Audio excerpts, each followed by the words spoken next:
وَمِنَ النَّاسِ مَن يُعْجِبُكَ قَوْلُهُ فِي الْحَيَاةِ الدُّنْيَا۔ اب یہ منافقین میں سے ایک گروہ کا خاص ایک تذکرہ ہو رہا ہے۔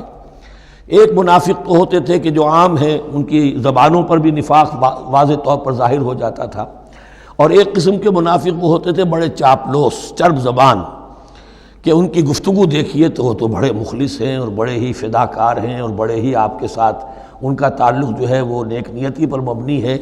ان کی زبانیں جو ہیں معلوم ہوتا ہے کہ اس میں تو سب گھی شکر گھلا ہوا ہے، لیکن یہ کہ ان کا کردار انتہائی خراب ہوتا ہے، اور پھر وہ جب واپس جاتے ہیں باتیں کرنے کے بعد یا باتیں بنانے کے بعد تو ان کا کردار جو ہے وہ فساد پر مبنی ہوتا ہے۔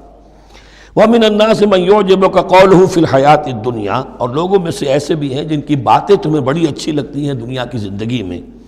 وَيُشْهِدُ اللَّهَ عَلَى مَا فِي قَلْبِهِ، اور وہ اللہ کو بھی گواہ ٹھہراتا رہتا ہے، میں جو کچھ کہہ رہا ہوں اللہ جانتا ہے، میں خلوص سے کہہ رہا ہوں، میں بالکل اپنی نیک نیتی سے کہہ رہا ہوں، اللہ جانتا ہے۔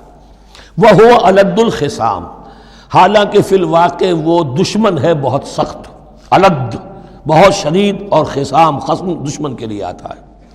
وَإِذَا تَوَلَّى، جب وہ پیٹھ موڑ کے جاتا ہے، سعى فِي الْأَرْضِ، اب وہ زمین میں جو بھاگ دوڑ کرتا ہے، لِيُفْسِدَ فِيهَا، اس میں فساد مچائے، وَيُهْلِكَ الْحَرْثَ وَالنَّسْلَ، اور ہلاک کرے، کہیں کسی کی کھیتی جلا دی، کہیں کسی کا کوئی جانور جو ہے وہ ختم کر دیا، مار دیا۔ وَاللَّهُ لَا يُحِبُّ الْفَسَادَ، اللہ تعالیٰ کو فساد بالکل پسند نہیں ہے۔ وَإِذَا قِيلَ لَهُ اتَّقِ اللَّهَ، جب ایسے شخص سے کہا جاتا ہے کہ تو اللہ کا خوف کرو، اللہ سے ڈرو، تم باتیں ایسی کرتے ہو، عمل تمہارا یہ ہو رہا ہے، سوچو تو صحیح۔ اخذتہ العزت بالاسم، تو اس کو اپنی عزت نفس، جھوٹی عزت نفس گناہ پر اور جما دیتی ہے۔ ایک شخص وہ ہوتا ہے جس سے خطا ہو گئی، غلطی ہو گئی، اس نے اپنی خطا تسلیم کر لی تو اصلاح کر لے گا۔ ایک وہ ہے کہ جو کیسے مان لوں میری غلطی ہے، اس کی جھوٹی انا جو ہے اور جو اس کی جھوٹی عزت نفس ہے وہ اسے اور گناہ کے اوپر چپکا دیتی ہے۔ اخذتہ العزت بالاسم، اس کو اور اس پر جامد کر دیتی ہے۔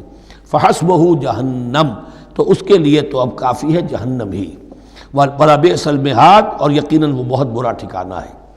روایات میں آتا ہے کہ ایک شخص خاص تھا، اخنس ابن شریق، اس کا یہ کردار ہے، لیکن یہ کہ یہ تو یوں سمجھیے کہ شان نزول کے اعتبار سے یہ بات ٹھیک ہے، اور یہ کہ تعویل خاص میں اس کو بھی سامنے رکھیں گے، لیکن یہ وہی ہے، کردار ہے، یہ کردار ہر جگہ آپ کو ملے گا۔